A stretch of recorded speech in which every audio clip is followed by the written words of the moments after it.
What's up, everybody, and thank you so much for clicking on another episode of Land of a Thousand Queens. I'm your host, Josh TV. Today we have a special guest all the way from Fresno, California. Please put your hands together for Leilani Price. I'll go for applause. Okay. There's no one watching. Thank you. Thank you. Honored to be here. Honor for the 4 people clicking and liking. I mean, I'll share it, so maybe my mom will like it, so that'll be fine. We're trying to get prison workers and prisoners to like it. Oh, go. Keep scrolling, guys. Keep scrolling. It's not going to happen here.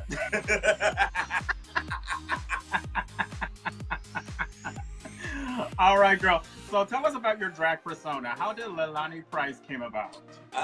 So I lost a bet, and it was, like, who could suck the most dicks between me and my ex-mother-in-law, well, drag mother, whatever you want to call her. She ain't shit either.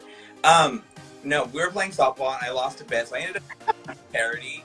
And next thing you know, I started hosting, performing at a local club here, and now she became this, like, cum-guzzling, money-hungry, greedy bitch, you know, and it's a look, you know, it's a look. It's my thing right now, so yeah, that's it. That's Leilani for you in a nutshell, or in a quick nut. Now you, girl. Well, quick nuts can be beneficial sometimes. Not for me, unless the money's up front, then it's okay. So your drag character, it's a little like in your face, no sugarcoating, no beating around the bush. Has it always been like that? Let me think.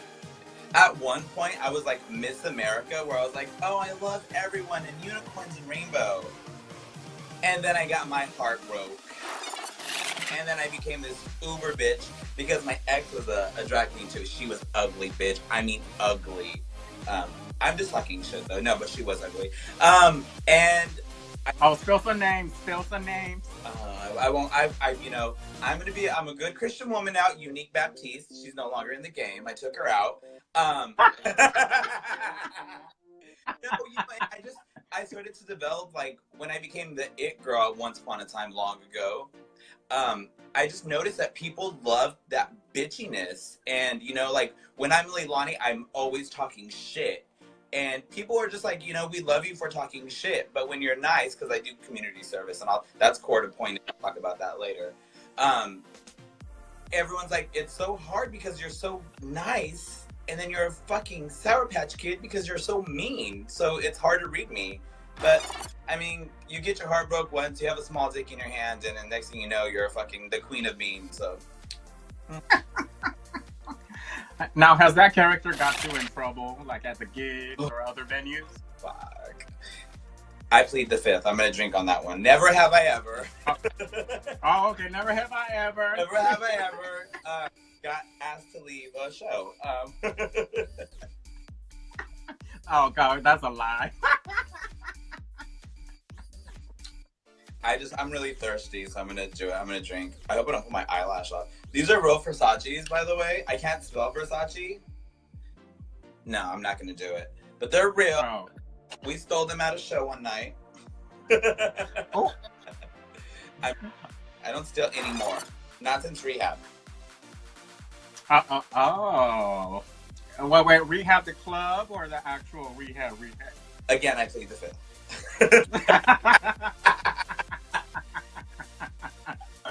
All right, girl. So let's talk about a little bit about nice Leilani. You were one of the first. I'm sorry. You were one of the first drag queens to participate in Drag Queen Storytime at the public library in Fresno. What was that like for you? Hot. I'm kidding.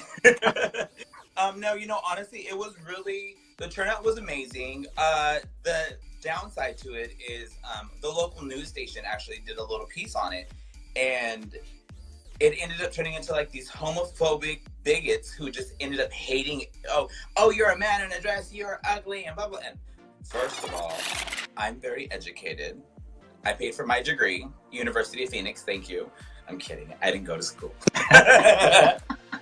No, it's everyone was so mean. And so I did this video and it went live. I was live, whatever. And we ended up getting like 7K views in like 2 hours. And I was like, what the actual fuck? And it was just me saying, number one, they're kids. Number two, we are human beings. We are not pedophiles. We are not molesters. We have no ill intent at all to do any harm to your children other than be positive role models for them. These girls that are going to be reading to your children tomorrow help contribute to this community that you live in over thousands and thousands of dollars to not be appreciated, to not be told thank you. We bust our ass for you guys so your kids can have a better life, have a better fucking day. Sorry, I knew I cussed. I apologize. It makes me so upset to know that there's so many negative people. So many negative people in this city. It was an amazing event for me and my friends that were involved. The negative side to it is that I wish that there were fucking like legit security, because some of us were really scared. People were threatening, you know, oh, you're a faggot and we're gonna kill you. And I'm like, first of all, I'm all prayed up and my bills are paid. I'm ready to go. You know what I'm saying? But it is what it is. Will I do it again? Oh, most definitely. Will I do it in the most over-the-top flamboyant dress you can ever think of? I mean, if I'm not lazy enough, because, you know, I make my own shit. But, I mean, I guess I could do it for the children. Did it surprise you? Because California is like painted to the most progressive state in the whole country, and you guys get this backlash. Did it surprise you? No, because I live in a very conservative, closed-minded community. No shade, Fresno, but I'm being honest. And a lot of people are just so worried about like a gay guy or gay woman touching their booty, but they fail to realize that there's so much more going on in Fresno than fucking being gay. And I absolutely hate that. So whenever I get a chance, obviously I'm always in geesh. And like, I love people stare because they're like, oh my God, you're so pretty. And I'm like, what's up, guys? You know, and I always put on the front.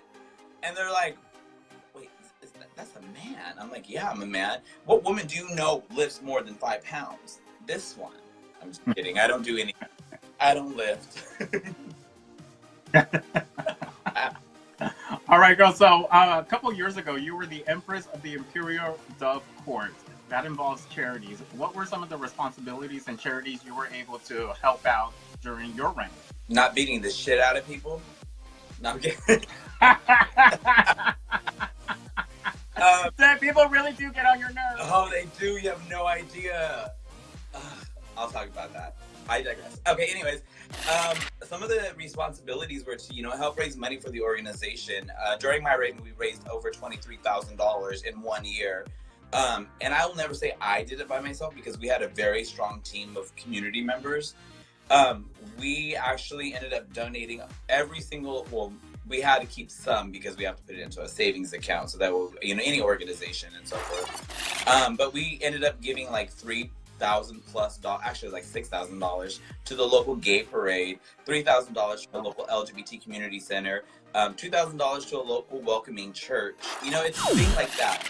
And when I was able to give away that money with my team, it was one of those things where it's like, this is so rewarding that these people are coming to, you know, enjoy our event that we're at, and we're giving them money and being able to help them like keep their doors open, and it's so rewarding. Another really big thing which people fail to realize is when you're the emperor or the empress, you are the face of the organization. So you just can't go out there like smacking around people, grabbing dicks like I normally do every Thursday night. But you have to like literally be on your P's and Q's. I'm gonna be honest. I'm a queen who doesn't like holding her tongue. I had to hold my tongue for 2 fucking years. 2. That's hard. That is so hard. Try not. Yeah, it's. When I think about it. But no, you know, like at the end of the day, when you stop and think about it, it was rewarding. Would I do it again? Absolutely fucking not. Will I wish it upon my best friend? Absolutely fucking yes, because the bitch ain't shit. She deserves it. But honestly, it's so much. It's so rewarding. You know, it's one of those things, and that's where, you know, like that Leilani, like, wait, she's nice. She helps the community. She's a community leader. Blah blah blah blah. See, us mean people, we have a good heart. We just don't like to deal with a bunch of crap. You know what it is? It's okay. I care way too much, so I end up across as being mean because I'm like, oh, you shouldn't wear that hat on the show. It's not a good look for you. And then you're like, this is my look, you know? And I'm like, I care about you, but it doesn't fit, baby. You know, stuff like that. And they're just like, oh, you're a mean bitch. And I'm like, well, fuck you then. Hope you fall. All right, girl. So speaking at the clubs and the gigs and criticizing everybody at the bar, what's your performance style on stage? It's like 80% costume, 3% words, and the rest attitude. I can't even do math. I don't even know if that's even close to 100. But honestly, like, my performance style is, I love top 40. So anything that's current, relevant. I'll give you an example. It's an older example, but I love doing it because I have so much shit for it. When Kim Kardashian got robbed, I did Blindfold Me by Khalees, and I had like people like have guns, not real guns, obviously, because guns in the club is a no-no. We know this. And they had like hot glue guns, and they were like, ah, and I was blindfolded, and it was funny, you know. And everyone's like, too soon. But I love being like so pop culture, you know. That's actually one of the nights that I host at Fab is called Ooh Pop, because we focus on the actual pop culture of music, and I make fun of the culture that we're currently in. It's, you know, it pays the bills right now, kind of. I'm doing this interview in a bathroom, so it's not really paying the gig or paying. Do you think drag has hold become on. a little Someone's bit more? in here. Can you go to the other bathroom? I'm just kidding. No one's here. Your face.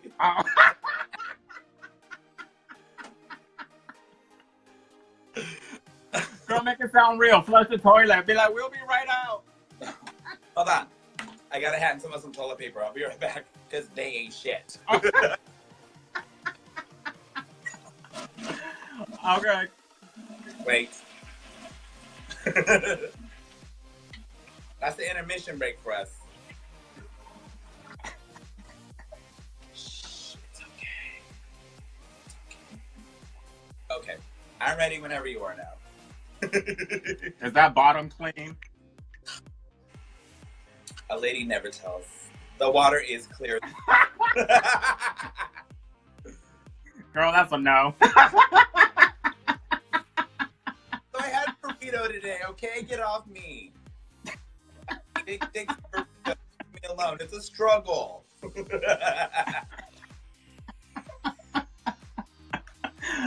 All right, girl. So my question before the toilet break was, do you think like culture, like the drag culture, has gotten a little bit way too sensitive? Because back in the days, it was shock value, and now everybody's like, oh, you know, that's very offensive. Absolutely. I'm known as like an insult comedy queen. So imagine like a Bianca Del Rio having sex with like a low-grade Valentina and throw out Vivi Zahara Bonet, and then you get me. I just constantly am talking shit, you know, and I blame my mother, first of all. Thanks, Mom. I appreciate it. I know you're watching this because you have nothing else to do. But it's...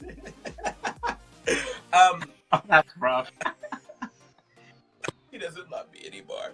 No, it's, you know, it's one of those things where it's like, everyone's like, oh yeah, don't push the envelope too much. But us as queens, it's an art form for us. Like, we have to push the envelope. That's how we become like relevant, and that's how we trend, you know? And unfortunately, unless you're somewhere in like LA or San Francisco, it's not really accepted.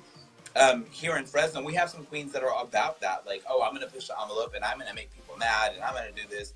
Well, good for you, girl. Congratulations. You get a cookie. But there's other queens that are just like, I'm here to talk shit, to get my money, to perform, and then get the fuck out and get Jack in the Box at the end. That's me. Hi. Nice to meet you. I'm Leilani Price. I like Jack in the Box as well. And number 7, a tomato. But you know, it's those queens. It's people are sensitive, and I hate it. Like, grow a fucking pair, get over it. Whatever. What inspires you to keep doing drag Money. every single week? Money. This, the cash, dinero. Honestly, I can't even say the money because, you know, to do this, it costs so much more. The ability to go out there as a queen, get on stage, and be able to, like, vocalize, like, what I really enjoy doing. Because being a host, I get to really influence a lot of people. I'm like the official hype man for Fresno because I'm always like, hey, everyone, let's do it. You know, I enjoy that. You know, it's my gig. And if people are visiting the Fresno area, where can they find Leilani Price perform? At the truck stop. Next question. Yes, girl, truck stop gigs. So, Thursday nights I'm at Pop. This and every Thursday night at Fat Fresno, 716 East Olive in the Tower District, where there's plenty of shade provided by yours truly. Ding. And then Friday nights I'm at Fat Ball. You can catch me traveling up and down California on the weekends, literally, because I don't have a life and I just like to drive. I'm kidding. I have boyfriends everywhere. Someone call me, please. I can't even get a text back. Oh, girl. When maybe they'll shake your titties, they'll come. Right? Oh, my titties.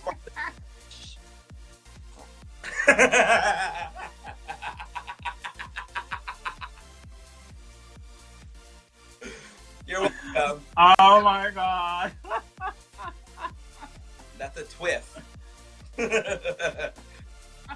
Copywritten by me. You're welcome. Hey girl, thank you so much for taking time on this project of mine, and I hope you have a great night. Au revoir. I'll see you soon. I'll be in your bed. If you like this video, please click like, share, and subscribe to my channel. If you want to know more about Leilani's social media accounts, they're all listed in the description box below. I'm Josh TV. Thank you so much for watching, and we'll see you next time.